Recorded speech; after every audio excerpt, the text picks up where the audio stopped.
This is the Shawshank Prison where felons are held. A prison van slowly pulls in. Andy was a reputable banker, but he was arrested and imprisoned for the murder of his wife.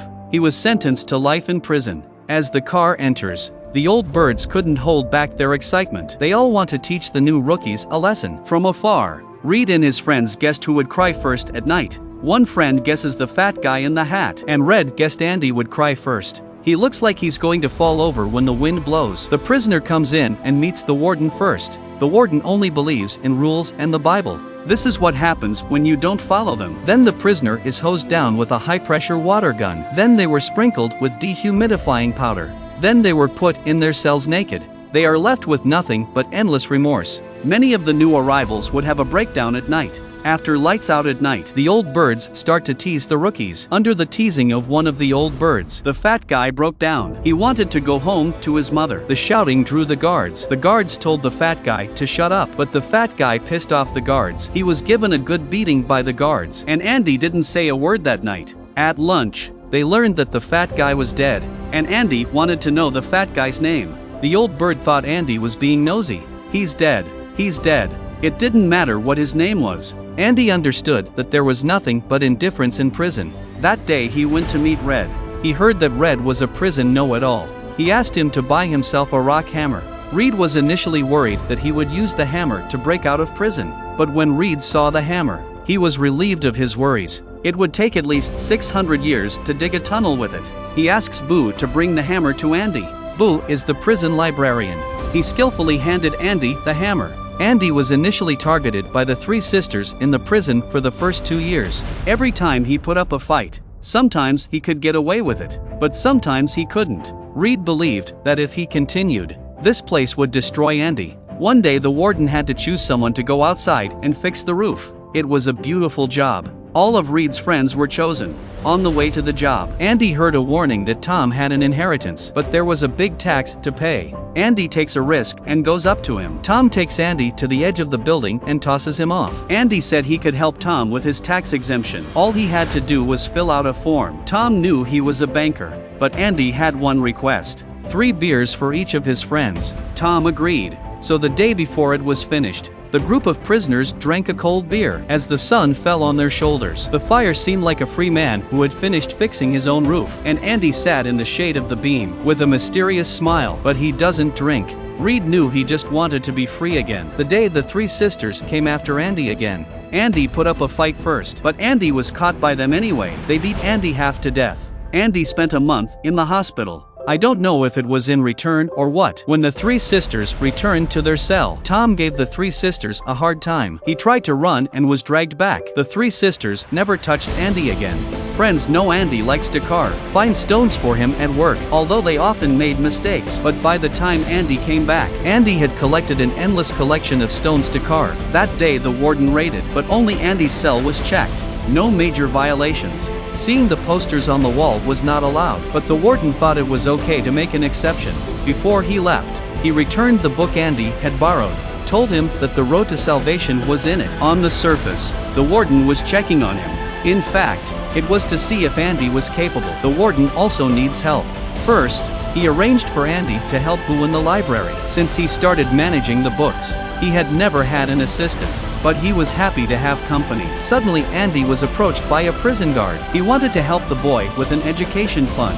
Andy, on hearing this, set up a table and chairs and began to serve him. This scene makes Boo laugh. Andy also wants to expand the library to find some new books, ready to ask the warden for money. But in the eyes of the warden, the money could only be used to raise the fence and add guards. Andy knew he could apply to the state legislature, so he would write a letter and send it every week. But nothing was heard from him. After 6 months, he bonded for half of the warning. After another year, the warden came to him. Even other prisons' warnings came to him. When it got busy, Andy enlisted the help of Reed. Working here at this time of year, Reed was happy from the bottom of his heart. And the application letters Andy continued to send out every week. One day Andy was approached by a panicked cellmate. He said something was wrong with Boo. Everyone rushed to the scene. They saw Boo holding his cellmate hostage. He was in a very agitated state. Told them to back off.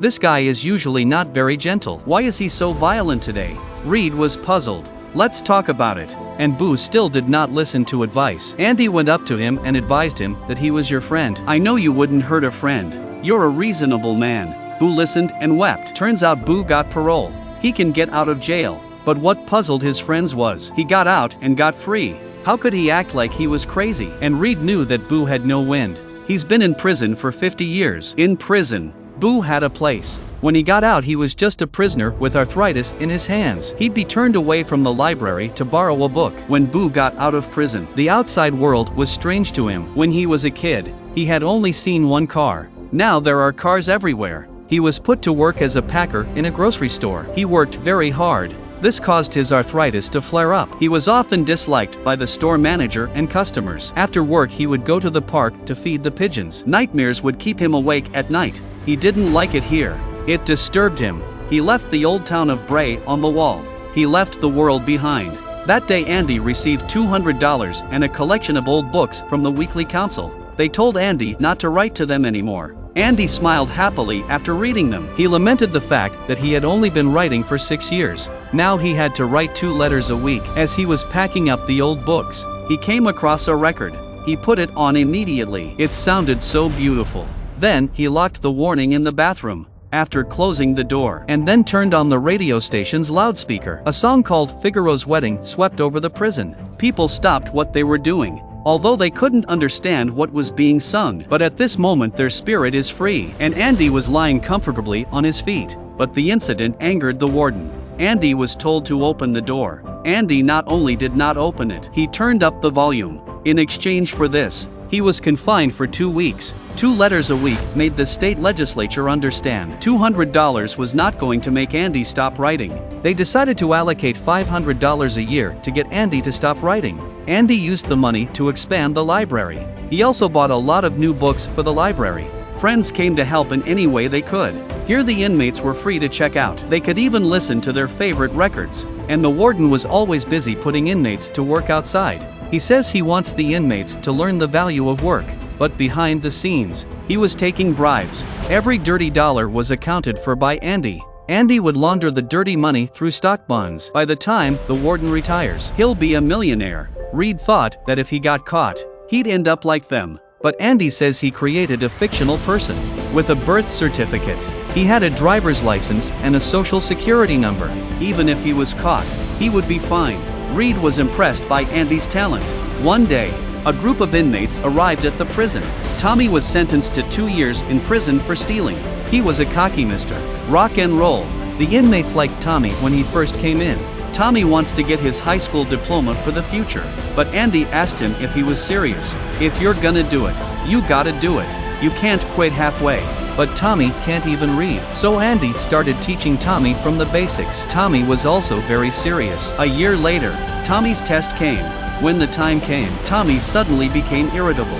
He was so angry that he crumpled the test paper into a ball, feeling that he couldn't do anything after studying for a year. Angry, he pushed the book away and left in anger. Andy picked up his test papers, and when Tommy and Reed were talking, heard Reed say that Andy killed his wife and came in, and that he's a banker. Tommy said that when he was in his last prison, one of the inmates said he had killed 2 people, blamed it on a banker. When Andy heard that it was him, he asked the warden to help him get his case overturned. He said that he would never turn in his gift when he got out of prison. The warden immediately changed his face when he heard that. Directly to Andy, a month of confinement. That day Tommy received a report card. It turns out that Andy sent Tommy's test papers. He passed the test. And that day Tommy was called outside the prison by the warden. The warden asked Tommy if he could testify for Andy. After Tommy answered in the affirmative, the warden gave a wink. Tommy was killed by the warden. And the warden didn't stop torturing Andy. He would only let Andy out if he agreed to help him with the accounting.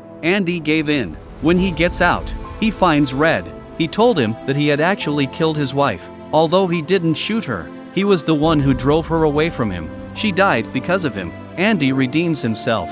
Before he left, he told Red, if you get out, under an oak tree in Buxton. He buried something he left for Reed, and then he left. His erratic behavior made Reed worried about him, and he also heard Andy ask for a piece of rope that Jade had asked for. That day Andy finished his usual account to the warden. He returned to the cell to see Reed. After the lights went out in the cell, Andy took out the rope. Lightning flashes outside the window at night. In the morning, A strange thing happened during the prison check. All the prisoners came out. Only Andy didn't come out. The guards were angry and went to teach Andy a lesson. But when the closer looked stunned, Andy was not in the cell. He was there last night when we checked his cell. A living person just disappeared. The warden was so angry that he took a stone and smashed it. Suddenly, he smashed through the poster. The warden walked in and saw a hole stretch forward into a large hole. Andy dug the hole and ran away. The warden immediately sent someone to look for Andy, but only found a mud-caked jersey and a nearly disintegrated stone hammer. What Reed didn't expect was that Andy didn't take 600 years.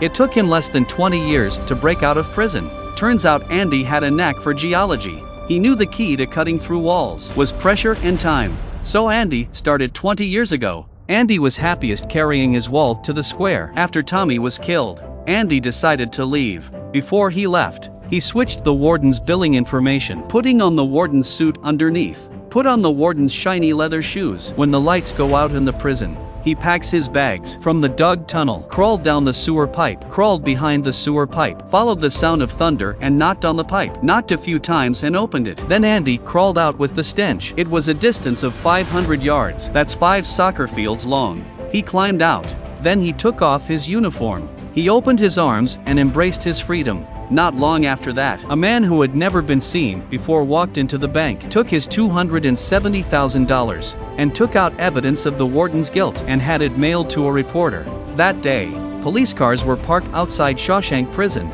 The police came to arrest the warden, and that's when the warden went to read the book. In it, Andy left the words of the road to salvation. In it, it turns out that Andy has been hiding the hammer in the book. The warden knew he couldn't escape. When the police knocked on the door of the warden's room, the warden chose to die by shooting himself. Reed got a postcard, but it wasn't signed. Reed knew it was from Andy.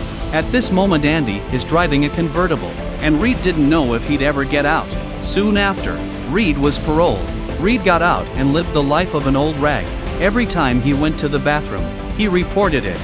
He couldn't pee a drop without reporting it. He wasn't used to this life either. On the roof, Reed stayed. He did the same, but didn't go the way of the old steps, but instead went to fulfill a friend's promise. He went to the countryside of Buxton and found the oak tree that Andy had told him about. Under the rock, beneath the oak tree, he found something Andy had left for him. Inside the box was $12 and a letter. Andy tells Red that since he's out, why don't you come find him? The board was already set up. Reed violated his parole. He bought his own ticket and set out on a new journey. In this moment, he no longer fears the unknown, only a vision of the future. On a beach in the Pacific Ocean, Reed found Andy. Andy saw Reed. They looked at each other and smiled. They were both set free by hope. Cowardice can hold the soul captive, and hope can make you feel free. The strong often save themselves. Winners tend to cross people.